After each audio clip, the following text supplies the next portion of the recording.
You're not here right now. Not fully. You're in a conversation from 3 years ago, one that ended badly, and this time you finally say what you should have said. Your voice doesn't waver. Your point lands exactly right. The other person understands. In that version, they always do. Then someone calls your name, and you're back.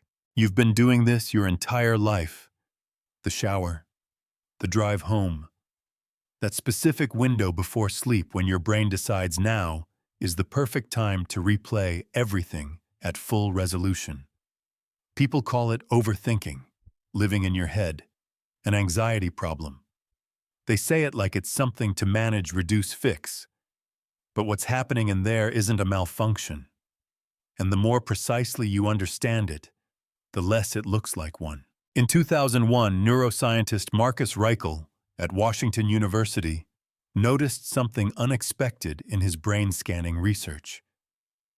When subjects stopped focusing on external tasks, their brains didn't quiet down.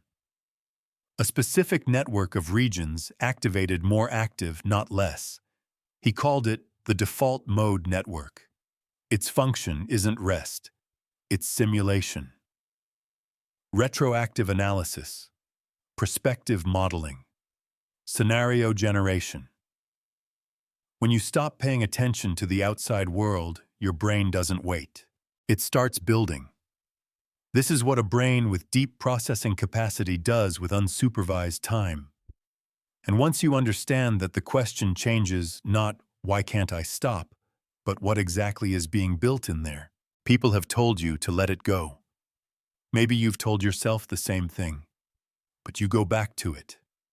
The exchange, the moment, the thing you said or didn't say or said and immediately knew landed wrong.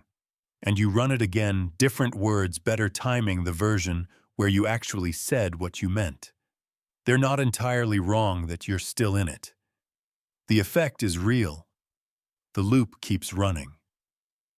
But here's what they're missing about why. Psychologist Bluma Zygarnik found in her foundational research at the University of Berlin that the brain holds uncompleted tasks in active memory significantly longer than tasks it considers closed. It became known as the Zygarnik effect.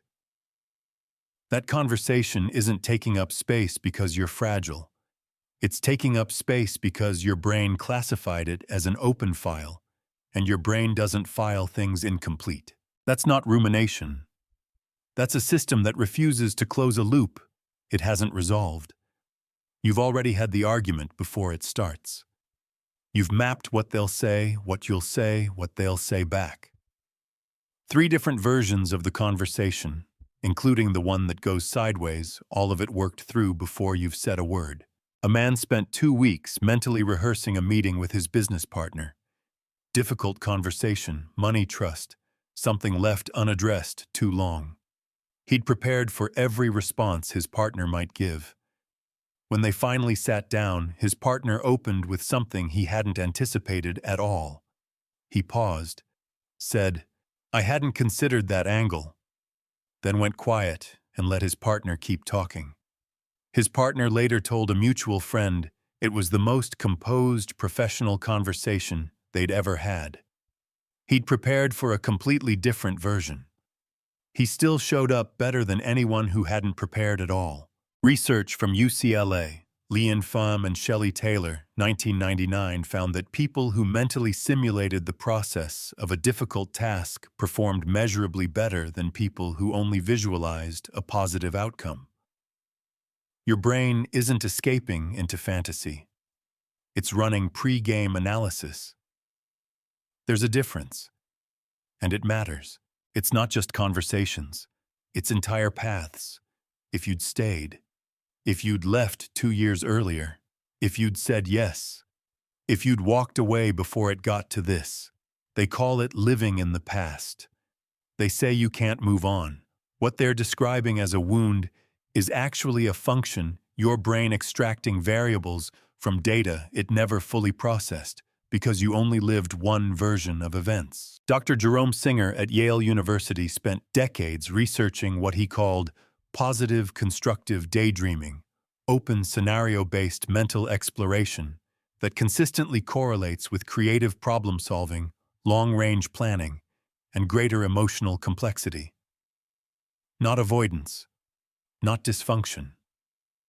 A mind generating its own input because the present moment isn't providing enough data to work with. You weren't stuck, you were processing. There's a difference there too. But here's the question I need you to sit with, because most videos about this won't ask it. Is the simulation helping you prepare for something real? Or are you living in it because the real world doesn't give you the kind of resolution the simulation does? Both look identical from the inside. Same detail, same energy, same clarity going in. But one is rehearsal, the other is residence. If you've been spending more time inside the scenario than in the situation that it was meant to prepare you for, that distinction is worth being honest about. Not judgment, just honesty. People have called you hard to please, impossible to satisfy. They hand you exactly the outcome you said you wanted, and something still feels off, not wrong exactly, just smaller than it should have been. And you can't always explain why. Here's the mechanism. Neuroscientist Daniel Schachter at Harvard has spent years researching what he calls constructive memory. His research found that memory isn't a recording, it's a reconstruction. Every time you replay a scenario, your brain doesn't replay it. It rebuilds it. And what gets rebuilt is shaped by what you expected, what you wanted, what would have been satisfying. Over time, the internal version becomes more vivid, more precise, more resolved than anything the external world typically delivers. Your bar isn't set by what actually happened. It's set by a version of events your mind has refined across hundreds of replays. That's not disappointment. That's a high-fidelity processor living in a low-fidelity world. If this is the first time someone gave this a name without calling it a problem, there's more on this channel. Follow for more on the psychology of quiet intensity. The machine doesn't run randomly. It runs loudest when external input drops, long drives, empty afternoons, the space between tasks, when there's nothing demanding your full attention. Eli Sommer at the University of Haifa, who first identified and named maladaptive daydreaming in 2002, found that intensive mental simulation consistently escalates during states of low external engagement and interpersonal disconnection. The brain doesn't tolerate understimulation. It doesn't wait. It builds. If you're a man, this has probably been misread your entire life. The people around you think you've gone somewhere else. Your partner says you're not present. A colleague assumes you're bored or disengaged. What they're not seeing is that you're running 3 parallel scenarios while the conversation goes on around you, while dinner happens, while someone talks about something that doesn't require your full processing power. The mild frustration when someone interrupts to ask something trivial that's real. You were in the middle of something. They just couldn't see it. The mind that builds whole worlds in silence is the same mind that, when it finally speaks, tends to say the thing nobody else thought to say.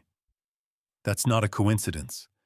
Which one lands closest, replaying what already happened, rehearsing what hasn't happened yet, or building a version of your life that went differently?